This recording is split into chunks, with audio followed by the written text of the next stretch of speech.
जय हिंद दोस्तों, आप सभी का हमारे YouTube चैनल विद्यालय एजुकेशन में स्वागत है। मैं सचिन आज आप सभी के लिए मध्यकालीन भारत का इतिहास लेकर आए हैं और इस मध्यकालीन भारत के इतिहास में आज जितने भी जो है मध्यकालीन भारत के क्वेश्चन होंगे वो सारे के सारे कवर हो जाएंगे आपके। और ये सभी क्वेश्चन है ये आपके बीपीएससी घटना चक्र की बुक से करवाया जा रहा है। घटना चक्र यानी कि जो है जितने भी क्वेश्चन अभी तक बीपीएससी के द्वारा खुद के क्वेश्चन पूछे गए हैं वो सारे के सारे क्वेश्चन आज की क्लास में आपको देखने को मिलेंगे।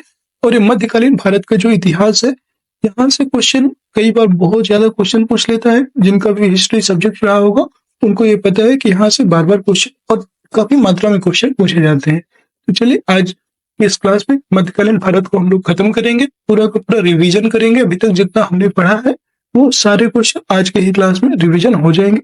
इसके बाद जो है फिर नेक्स्ट वीडियो में आधुनिक भारत के इतिहास को कवर करेंगे। ठीक है, तीनों का हमने प्राचीन भारत के इतिहास का भी एक वीडियो कवर कर दिया है। फिर आज का जो टॉपिक है हमारा तो मध्यकालीन भारत के इतिहास का है। चलिए शुरू करते हैं बिना किसी देरी के। आप सभी का स्वागत है हमारी क्लास में। और ये जो क्लास होने वाली है आपकी बीपीएससी टीआर एग्जाम 3.0 जो आपकी कंप्लीट होने वाली है 15-16 तारीख को इसका एग्जाम होने वाला है। इसके लिए जो है हम लोग कवर करेंगे। चलिए पहला क्वेश्चन है आपको, गुलाम वंश का प्रथम शासक कौन है? यह कौन था ये बताना है। तो गुलाम वंश का जो प्रथम शासक की बात करेंगे तो वो था कुतुबुद्दीन ऐबक। ये ऑप्शन इसका करेक्ट हो जाएगा। भारत में गुलाम वंश का वह प्रथम शासक कुतुबुद्दीन ऐबक 1206 से 1210 तक था। वह ऐबक नाम तुर्क जनजाति का था। तुर्क जनजाति का था। बचपन में उसे निजापुर के काजी फखरुद्दीन अब्दुल अजीज कुकी ने एक दास के रूप में खरीदा था। काजी ने उसके लिए उचित ढंग से देखभाल की और सभी शिक्षाओं में पूर्ण कराया। कुतुबुद्दीन ऐबक बचपन से ही अति सुरीले स्वर में कुरान पढ़ता था, जिस कारण उसका वह कुरान खां या कुरान का पाठ करने वाला के नाम से प्रसिद्ध हो गया। बाद में वह निशापुर से गजनी लाया गया, जहां उसे गोरी ने खरीद लिया था। जो मोहम्मद गोरी था उसने वहां उसे खरीद लिया था। अपनी प्रतिभा, लगन और ईमानदारी के बल पर शीघ्र ही कुतुबुद्दीन ऐबक ने गोरी का भी विश्वास प्राप्त कर लिया। गोरी ने उसे आमीर आखोर के पद पर प्रोन्नत किया और यहीं से उसके जीवन का एक नया अध्याय आरंभ हुआ। वह दिल्ली का पहला तुर्क शासक था। यद्यपि वह लाहौर से ही शासन करता था, उसी को भारत में तुर्की राज्य का संस्थापक भी माना जाता है। अगर आपसे क्वेश्चन पूछता है कि भारत में तुर्की राज्य के संस्थापक किसे कहा जाता है तो वो होंगे जो उसका आंसर होगा कुतुबुद्दीन ऐबक। गोरी की मृत्यु के बाद लाहौर के नागरिकों द्वारा आमंत्रित करने पर वहां पहुंचकर शासन सत्ता अपने हाथ में लिया। यद्यपि उसने अपना राज्याभिषेक गोरी के मृत्यु के 3 माह पश्चात जून 1206 में कराया था, कुतुबुद्दीन ऐबक ने कभी सुल्तान की उपाधि धारण नहीं की। उसने केवल मलिक और सिपह सलार की पदवियों से ही अपने को संतुष्ट रखा। गोरी के उत्तराधिकारी गियासुद्दीन द्वारा मुक्ति पत्र प्राप्त करने के बाद नियम पूर्वक 1208 ईस्वी में ऐबक को दास्ता से मुक्ति मिली थी। अगर आपसे पूछ लिया जाए कि कभी कुतुबुद्दीन ऐबक को दास्ता से मुक्ति कब दिया गया था तो मोहम्मद गौरी के पुत्र जो है गियासुद्दीन के द्वारा मुक्ति पत्र प्राप्त करने के पश्चात जो है नियम पूर्वक 1208 ईस्वी में इनको दास्ता से मुक्ति मिली थी। नेक्स्ट क्वेश्चन है क्वेश्चन नंबर 2। कुतुबुद्दीन ऐबक की राजधानी थी तो इनकी राजधानी थी लाहौर। अभी बताया जस्ट आपको। 2.5 दिन का झोपड़ा नामक क्या है? तो ये 2.5 दिन का झोपड़ा एक प्रकार की मस्जिद है। ये ऑप्शन इसका करेक्ट हो जाएगा। अपनी उदारता के कारण कुतुबुद्दीन ऐबक इतना अधिक दान करता था कि उसने लाखों को दान देने वाला के नाम से पुकारा गया। फरिश्ता ने लिखा है कि यदि किसी व्यक्ति की दानशीलता की प्रशंसा करते थे तो उसे अपने युग का ऐबक पुकारते थे। इसकी एक उपाधि कुरान खां भी थी। ऐबक को साहित्य से अनुराग था। अनुराग मतलब प्रेम। कुतुबुद्दीन जो ऐबक थे उनको साहित्य से प्रेम था और स्थापत्य कला में भी रुचि थी। तत्कालीन विद्वान हसन निजामी और फक्र मुदब्बिर को उसका संरक्षण प्राप्त था। उन्होंने ऐबक को अपने ग्रंथ समर्पित किए थे। हसन निजामी ने ताज उल मासिर की रचना की थी। याद रखिएगा, आपसे मिलान करने के लिए आ जाता है। तो हसन निजामी की पुस्तक कौन सी है? ताज उल मासिर। कुतुबुद्दीन ऐबक ने दिल्ली में कुव्वत उल इस्लाम और अजमेर में 2.5 दिन का झोपड़ा नामक मस्जिदों का निर्माण कराया था और उसने दिल्ली में स्थित कुतुब मीनार का निर्माण कार्य प्रारंभ किया, जिसे इल्तुतमिश ने पूरा करवाया था। अगर आपसे पूछता है कुतुब मीनार का निर्माण किसने प्रारंभ किया और किसने खत्म किया, तो प्रारंभ कुतुबुद्दीन ऐबक ने किया था और इसका पूरा करवाया था इल्तुतमिश ने।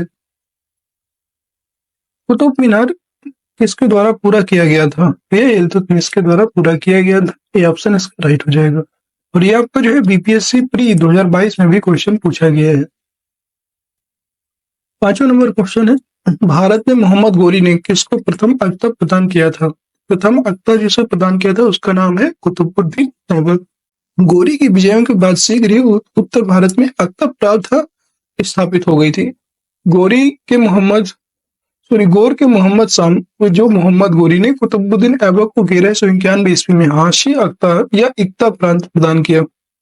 1192 ईस्वी में तराइन के द्वितीय युद्ध में उसने महत्वपूर्ण भूमिका निभाई। उसके कार्यों से प्रसन्न होकर गोरी ने उसे क्रमशः कोराम और समाना का प्रशासक नियुक्त किया था और बाद में 1192 से 1206 ईस्वी तक उसने गोरी के प्रतिनिधि के रूप में उत्तरी भारत के विजित भागों का प्रशासन संभाला।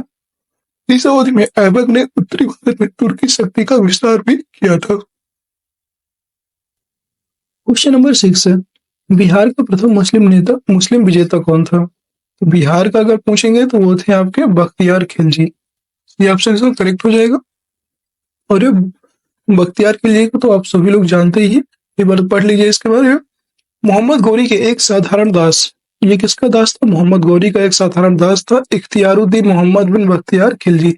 इसने 1193 से 1202 ईस्वी के मध्य बिहार के विजय की तरह नालंदा एवं विक्रमशिला बिहार को तहस नहस कर राजधानी उदंतपुरी पर कब्जा कर लिया। उसने 1202 से 1203 ईस्वी के आसपास बंगाल पर आक्रमण किया। उस समय वहां का शासक लक्ष्मण सेन था।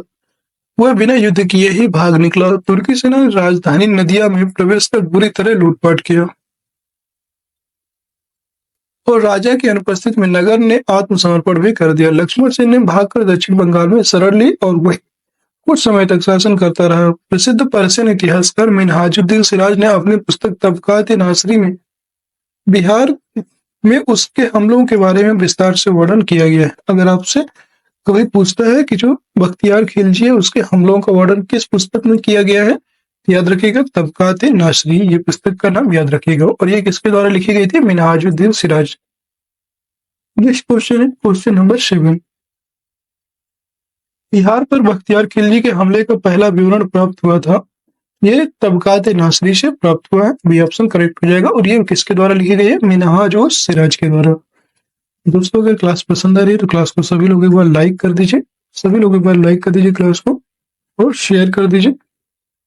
और चैनल में नया है तो चैनल को सब्सक्राइब अवश्य कर लीजिएगा, जिससे कि आगे आने वाले वीडियोज की सभी नोटिफिकेशन आप सभी को प्राप्त हो जाए। तो दोस्तों सभी लोग जो है हमारे टेलीग्राम चैनल को भी ज्वाइन कर लीजिए। वहां से आपको क्लास की सारी जानकारी भी मिल जाती है और जितने भी आपके एग्जाम से रिलेटेड नोटिफिकेशन होते हैं, नोटिफिकेशन भी वहां पर देखने को मिल जाते हैं। चलिए नेक्स्ट क्वेश्चन आपका, नालंदा बिहार का विध्वंस किया था, ये करने वाले थे बख्तियार खिलजी। ये ऑप्शन करेक्ट हो जाएगा। 1193 में जो है बिहार में शासक के रूप में आए और इन्होंने जो है नालंदा बिहार का विध्वंस किया था। नेक्स्ट है 19 नंबर, इल्तुतमिश ने बिहार में अपना प्रथम सूबेदार किसे नियुक्त किया था? प्रथम सूबेदार जो है यहाँ पे किसको नियुक्त किया था? मलिक जानी को। डी ऑप्शन करेक्ट हो जाएगा। 1225 ईस्वी में इल्तुतमिश ने बिहार शरीफ एवं राढ़ पर अधिकार कर राजमहल की पहाड़ियों में तेलियागढ़ी के समीप हिशामुद्दीन ऐवाज को पराजित किया और ऐवाज ने इल्तुतमिश की अधीनता स्वीकार कर ली। इल्तुतमिश ने ऐवाज के स्थान पर मलिक जानी को बिहार का सूबेदार भी नियुक्त किया था। तो याद रखिएगा, अगर आपसे क्वेश्चन पूछ लेता है कि बिहार में अपना प्रथम सूबेदार किसे नियुक्त किया था? मलिक जानी को। 10th नंबर क्वेश्चन है, वह प्रथम मुस्लिम शासक कौन था जिसने शासन सिद्धांत थ्योरी ऑफ किंगशिप को राजाओं के ईश्वरीय अधिकार सिद्धांत थ्योरी ऑफ डिवाइन राइट के समान प्रतिपादित किया? वो था आपका बलबन। बलबन जो शासक था उसने जो है राजा के ईश्वरीय अधिकार सिद्धांत को प्रतिपादित किया था। नेक्स्ट क्वेश्चन, बलबन प्रथम मुस्लिम शासक था जिसने शासन के सिद्धांत को राजाओं के ईश्वरीय अधिकार सिद्धांत के समान प्रतिपादित किया था। इसके अनुसार सुल्तान पृथ्वी पर ईश्वर का प्रतिनिधि नियाबत खुदाई और उसका स्थान पैगंबर के पश्चात है। राजा जिल्ले अल्लाह, यह जिल्ले इलाही अर्थात ईश्वर का प्रतिबिंब है। उसने पुत्र बुगरा खां से कहा था कि सुल्तान का पद निरंकुशता का सजीव प्रतीक है। नेक्स्ट क्वेश्चन, क्वेश्चन नंबर 11, इस दिल्ली सुल्तान ने रक्त एवं लौह की नीति अपनाई थी। तो रक्त एवं लौह की नीति अपनाने वाला जो सुल्तान था उसका नाम है बलबन। बी ऑप्शन करेक्ट हो जाएगा और ये बहुत बार क्वेश्चन पूछा गया है। नेक्स्ट क्वेश्चन, जब उसने राजत्व किंग से प्राप्त किया तो वह शरीयत के नियमों और आदेशों से पूर्णतः स्वतंत्र था। बर्नी ने यह कथन के सुल्तान के लिए कहा था। यह जो है कथन आपका अलाउद्दीन खिलजी के लिए कथन कहा गया था। सी ऑप्शन करेक्ट हो जाएगा। अलाउद्दीन खिलजी के प्रसिद्ध सेनापतियों में किसकी मंगोलों के विरुद्ध लड़ते हुए मृत्यु हुई थी? मंगोलों के विरुद्ध जो लड़ते हुए मृत्यु हुई थी वो थे आपके जफर खां। ये ऑप्शन करेक्ट हो जाएगा। अलाउद्दीन का प्रसिद्ध सेनापति जफर खां मंगोलों के विरुद्ध लड़ता हुआ मारा गया था, जो अपने समय का श्रेष्ठ और साहसी सेनापति था। जफर खां के शौर्य और भारतीय सेना की दृढ़ता से मंगोल इतने प्रभावित हुए कि वो उसी रात को 30 कोस पीछे ही हट गए थे। नेक्स्ट है 14 नंबर क्वेश्चन, रानी पद्मिनी का नाम अलाउद्दीन के चित्तौड़ विजय से जोड़ा जाता है। उनके पति का नाम क्या था? पद्मिनी के जो पद्मावती थी उनके पति का जो नाम था राणा रतन सिंह। डी ऑप्शन से करेक्ट हो जाएगा। रानी पद्मिनी की कहानी का आधार 1540 ईस्वी में मलिक मोहम्मद जायसी द्वारा लिखित काव्य पुस्तक पद्मावत है। इसके अनुसार पद्मिनी चित्तौड़ के राणा रतन सिंह की अत्यंत सुंदर और विदुषी पत्नी थी। अमीर खुसरो ने सुलेमान और रानी साहिबा के प्रेम प्रसंग का उल्लेख अपने ग्रंथ में किया था।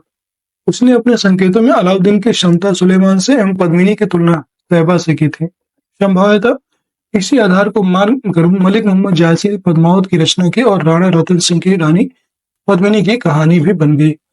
नेक्स्ट क्वेश्चन है क्वेश्चन नंबर 15, अलाउद्दीन खिलजी ने अकबर के समय देवगिरी का शासक कौन था?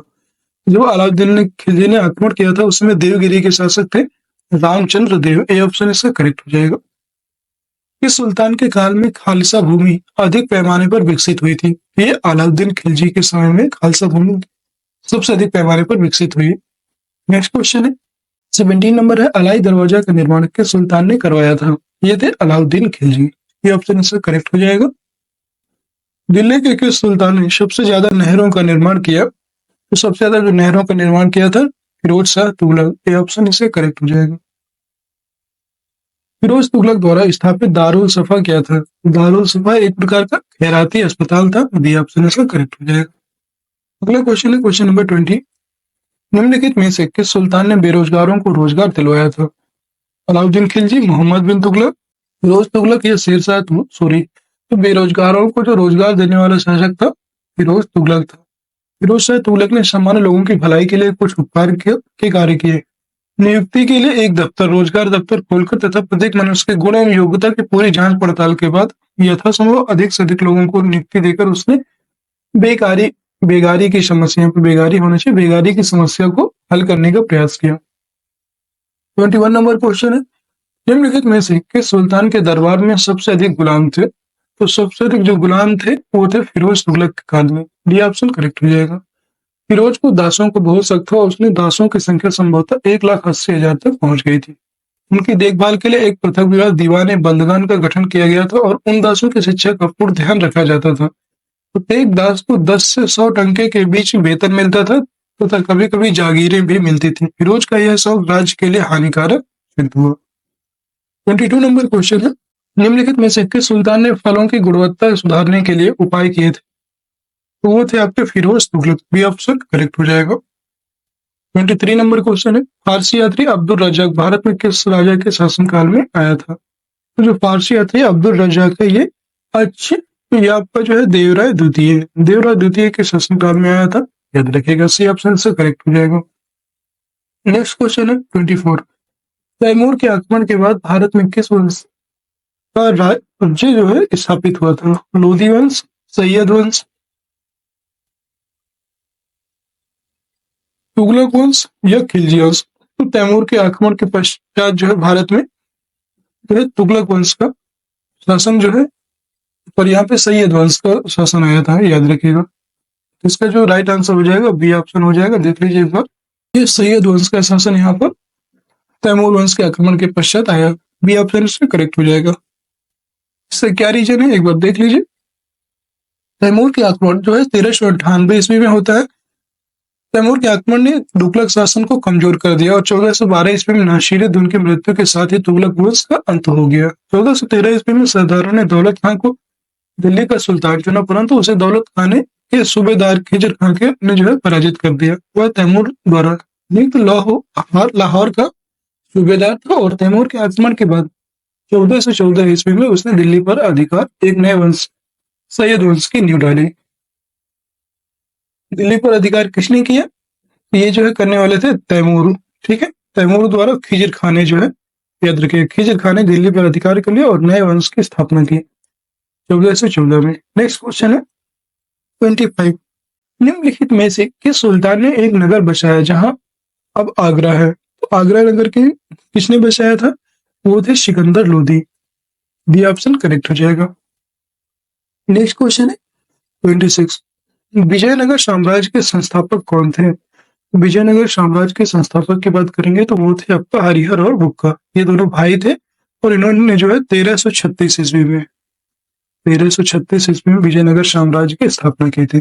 27 नंबर क्वेश्चन है विजयनगर के उस पहले शासक की पहचान करें जिसने बहमनियों को गोवा से छीना था।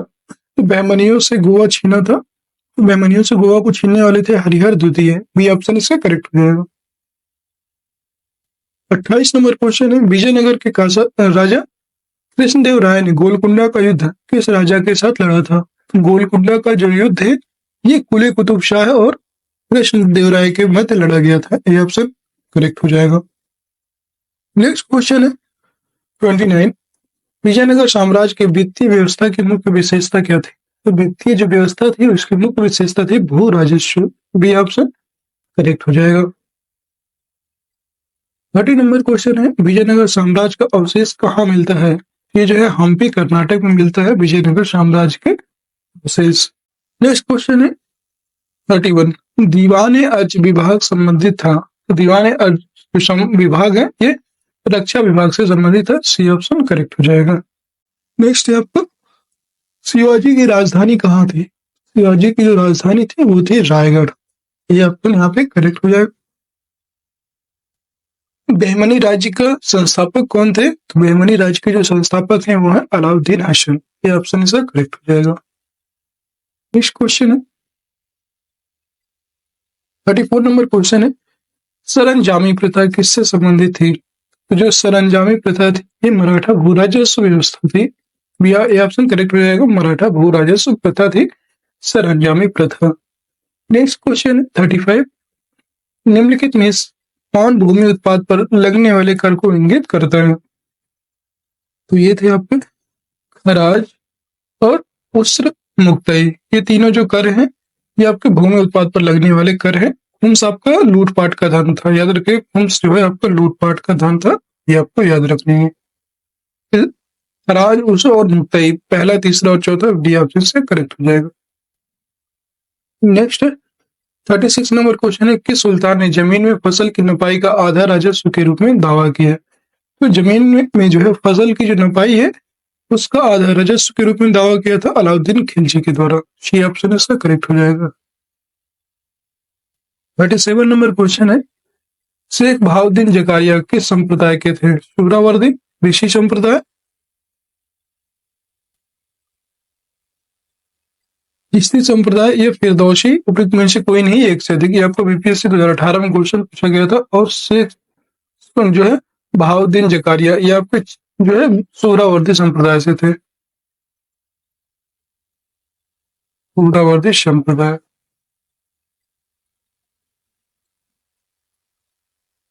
ये ऑप्शन इसका करेक्ट हो जाएगा। देख सकते हो भारत में सुहरावर्दी संप्रदाय शेख बहाउद्दीन जकारिया 1182 से 1262 ईस्वी से प्रारंभ हुआ था। सूफियों के इस संप्रदाय में शेख सदरुद्दीन सारिफ, शेख रकनुद्दीन, अबुल फतह और शेख जलालुद्दीन सुर्ख आदि हुए। इस संप्रदाय के संत सुखमय जीवन पर बल देते थे और धन और संपत्ति को साधक में बाधा नहीं मानते थे। नेक्स्ट क्वेश्चन है 38। इन शासकों में किसने अपनी सैन्य टुकड़ियों को 200, 250 और 500 इकाइयों में विभाजित किया था? वो थे आपके इस्लाम शाह। ठीक है, और इसमें जो है कई सारे ऐसे शासक थे, एक से अधिक इसका राइट आंसर हो जाएगा। ये ऑप्शन देखिएगा। इस्लाम शाह जो है शेरशाह का पुत्र था। इस्लाम शाह ने पूरे भारत में लगभग 8 वर्षों तक शासन किया और इसकी मृत्यु जो है 1553 ईस्वी में हुई थी। इस्लाम शाह ने ही अपनी सैन्य टुकड़ियों को 50, 200 और 250 और 500 इकाइयों में विभाजित किया था। संभवतः शेर शाह के समय में भी सैन्य विभाजन की यह प्रणाली प्रचलित थी, इसलिए जो है बिहार लोक सेवा आयोग ने इस प्रश्न का उत्तर ई माना है। ठीक है, तो आपको बताया ये जो है शेर शाह के शासनकाल में भी प्रचलित थी, इसलिए इसका राइट आंसर शेर शाह और इस्लाम शाह दोनों होगा। याद रखिएगा, इसका राइट आंसर ई माना गया है। नेक्स्ट क्वेश्चन है 39। जवाबित का संबंध किससे था? जवाबित की बात करेंगे तो ये राज्य कानून से संबंधित था। ये ऑप्शन करेक्ट हो जाएगा। 40 नंबर क्वेश्चन है, सल्तनत काल के सिक्के टंका, ससगनी एवं जीतल किन धातुओं के थे? तो टंका आपका था चांदी का, ससगनी आपका था चांदी का और जीतल आपका तांबे का था। तो चांदी चांदी तांबा, ये ऑप्शन करेक्ट हो जाएगा। 41 नंबर क्वेश्चन है, भारत में कागज का प्रयोग कब से प्रारंभ हुआ था? तो भारत में जो कागज का प्रारंभ है वो 12वीं शताब्दी में प्रारंभ हुआ था। यह ऑप्शन करेक्ट हो जाएगा। नेक्स्ट है तबकात नासरी का लेखक कौन है? तो तबकात नासरी जो लिखने वाले थे वो थे मिनहाज और सिराज। ये ऑप्शन से करेक्ट हो जाएगा।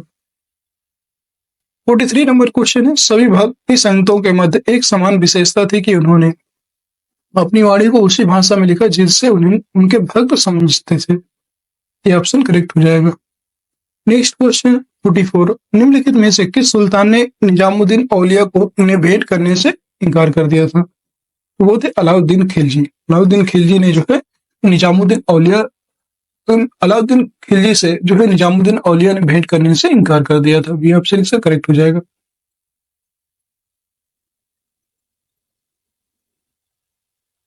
नेक्स्ट क्वेश्चन है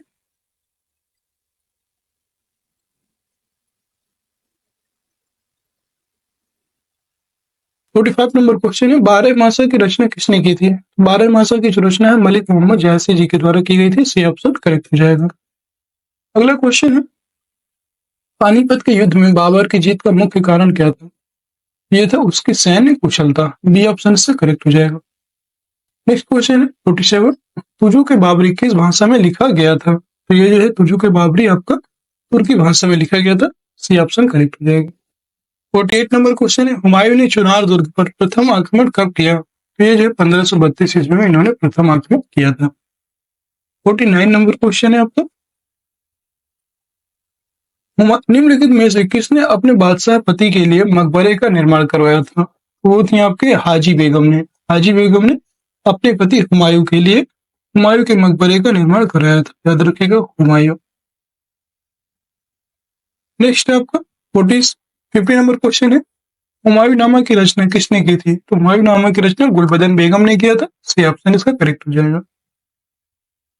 51 नंबर क्वेश्चन है, हुमायूं द्वारा लड़े गए 4 प्रमुख युद्धों का तिथि अनुसार सही क्रम अंकित करें और युद्ध स्थलों के नाम नीचे अंकित है। आपको ये जो है इनका क्रम बहुत बार पूछता है और इनका क्रम था, सबसे पहले देवरा का युद्ध हुआ था। ठीक है, इसके बाद चौसा, कन्नौज और सरहिंद। देवरा, चौसा, कन्नौज और सरहिंद। याद रखिएगा, इसका डी ऑप्शन सही हो जाएगा। देवरा का युद्ध आपका 1531 में हुआ था और चौसा का युद्ध 26 जून 1539 को हुआ था। याद रखिएगा। नेक्स्ट क्वेश्चन है 52 नंबर क्वेश्चन है, निम्नलिखित में से किस सुल्तान ने पहले हजरत आला की उपाधि अपनाई और बाद में सुल्तान के? वो थे शेर शाह सूरी। ये ऑप्शन करेक्ट हो जाएगा। नेक्स्ट क्वेश्चन है 53, शेर शाह का मकबरा कहाँ स्थित है? इनका मकबरा सासाराम बिहार में स्थित है। और ये सासाराम बिहार कहाँ है? ये रोहतास जिले में है, रोहतास जिले में। नेक्स्ट है 54 नंबर क्वेश्चन, हाल ही में हल्दी घाटी के युद्ध में महाराणा प्रताप के सेना के सेनापति कौन थे? जो महाराणा प्रताप थे उनके सेना के सेनापति थे कीम खान। ये ऑप्शन करेक्ट हो जाएगा। नेक्स्ट क्वेश्चन, मुगल सेनापति जो है देखिए, आप यहाँ पे देख लीजिए, इसके क्वेश्चन बनता है, हल्दी घाटी का युद्ध 1576 ईस्वी में महाराणा प्रताप और मुगल सेनापति मानसिंह एवं आसफ खां के मध्य लड़ा गया था। राजपूत योद्धाओं के अलावा तो महाराणा प्रताप की सेना के अग्रभाग का नेतृत्व अफगानों की एक टुकड़ी के साथ हकीम खां सूर कर रहा था और राणा की सेना में जो है भीलों की एक छोटी सी टुकड़ी भी शामिल थी। यह राणा की मुगलों के साथ आमने सामने की आखिरी मुठभेड़ थी और आगे उसने छापामार युद्ध का भी सहारा लिया था। 55 नंबर क्वेश्चन है, निम्नलिखित में से किस मुस्लिम शासक ने तीर्थ यात्रा कर समाप्त कर दिया था? तो तीर्थ यात्रा कर समाप्त करने वाले थे अकबर। डी ऑप्शन करेक्ट हो जाएगा। नेक्स्ट है 56 नंबर है, अकबर ने बंगाल तथा बिहार को मुगल साम्राज्य में कब मिलाया था? तो ये जो है 1576 ईस्वी में उन्होंने जो है वही बंगाल और बिहार दोनों को जो है मुगल साम्राज्य में मिला लिया था। नेक्स्ट क्वेश्चन है, भारत में किसके शासन काल में इंग्लिश ईस्ट इंडिया कंपनी का गठन हुआ था? वो थे अकबर। बी ऑप्शन इसका करेक्ट हो जाएगा। 58 नंबर क्वेश्चन है, आईने अकबरी किसके द्वारा लिखी गई थी? आईने अकबरी आपके अब्दुल फजल के द्वारा लिखा गया था। डी ऑप्शन इसमें करेक्ट हो जाएगा। फिर नेक्स्ट क्वेश्चन, ऐत मादुद्दौला का मकबरा आगरा में किसने बनवाया था? तो ऐत मादुद्दौला का जो मकबरा है वो बनवाया गया था नूरजहां के द्वारा। सी ऑप्शन से करेक्ट हो जाएगा। पर्शियनकारी पिट्रा ड्यूरा निम्न में से किससे संबंधित है? तो पर्शियनकारी जो पिट्रा ड्यूरा कला है ये जो है आपका दीवारों में अर्ध कीमती पत्थर जड़कर फूलों की नक्काशी करना। ये ऑप्शन इसका राइट हो जाएगा। अगला क्वेश्चन है, मध्यकाल में बटाई शब्द का अर्थ था? ये था लगान निर्धारण का तरीका, इसे हम कहते थे बटाई। अगला क्वेश्चन है, तो दोस्तों अगर क्लास आपको पसंद आ रही तो सभी लोग क्लास को लाइक कर दीजिए, शेयर कर दीजिए और चैनल में नए हैं तो चैनल को सब्सक्राइब अवश्य कर लीजिएगा। ठीक है, और कोई भी डाउट हो तो पूछ जरूर लीजिएगा। आपको अगर कोई भी डाउट होता है किसी क्वेश्चन में तो बाद में कमेंट बॉक्स में जरूर पूछ लीजिएगा। तो सभी लोग जो है हमारे टेलीग्राम चैनल पे अवश्य जो है ज्वाइन कर लीजिए। आप सभी के लोग कोई अब सभी के पास जो है अब ज्यादा टाइम नहीं बचा है, सिर्फ 10 दिन का टाइम है आज को लेकर के, इसलिए जो है आप ज्यादा से ज्यादा देखिए 13-14 से आप लोग जाना शुरू कर देंगे अपने अपने सेंटर के लिए, इसलिए भी आपके पास 10 दिन से भी कम समय मिला है, लगभग 7 या 8 दिन, एक हफ्ते और आपके पास बचे। तो आप लोग जो है ज्यादा से ज्यादा क्वेश्चन देखिए और जितने भी अभी तक आपने क्वेश्चन पढ़ लिए उन क्वेश्चन को जरूर एक बार देखिए, ताकि अगर वो क्वेश्चन पूछे जाते हैं तो आपको कंफ्यूजन में गलत ना हो जाए। ठीक है, 62 नंबर क्वेश्चन है, किस मुगल शासक ने चित्रकारी के लिए कारखाने बनवाए थे? तो चित्रकारी के लिए जो कारखाने बनवाए गए थे हुमायूं के द्वारा बनवाए गए थे। ये ऑप्शन करेक्ट हो जाएगा। नेक्स्ट है, दास्तान ए अमीर हमजा का चित्रांकन किसके द्वारा किया गया था? तो दास्तान ए अमीर हमजा का जो चित्रांकन है ये जो है अब्दुल समद मंसूर, मीर सैयद अली, अबुल हसन। तो इसका जो बहुत सारे जो आपको देखने को मिलेंगे अब्दुल समद कई जगह देखने को मिलेगा, बट इसका जो कंफर्म आंसर इससे नहीं बताया गया है। आप देख सकते हैं यहाँ पे अकबर ने अनेक ग्रंथों को चित्रित करवाया था, इसमें सर्वप्रथम दास्तान अमीर हमजा है। यह हुमायूं के काल में चित्रित होना आरंभ हुआ और अकबर के शासनकाल में पूर्ण हुआ। बदायूनी और शाह नवाज खां के अनुसार इसे तैयार करने में लगभग 15 वर्ष लगे थे और पहले सैयद अली तथा बाद में अब्दुल समद की देखरेख में प्राय 50 चित्रकारों ने इसे तैयार करने में हिस्सा लिया।